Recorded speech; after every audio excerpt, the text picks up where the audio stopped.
how to download 1xBet app in your phone. I'm going to guide you through the process on how to do it. Let's get started. First of all, head over to your Play Store, search for 1xBet. In many countries, 1xBet app is not legal, so you cannot download this app directly from the Play Store. So what you can do is, head over to your preferred web browser, search for 1xBet. In the search results, you'll see the official website of 1xBet at the top. Navigate to this website. After you are in its website, at the bottom you can see the 1xBet app installation. Tap on it. It'll give you the caution that this APK file might be harmful. You need to select this download anyway option if you really want to download. Now the installation process has begun. It might take few moments depending on your internet speed. After the app is installed, you can see this kind of option. Tap on this open button.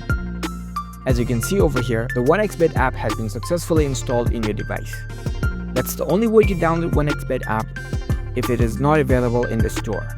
If you found this video helpful, don't forget to give this video a thumbs up and subscribe to our channel for more tech tips. Thank you for watching.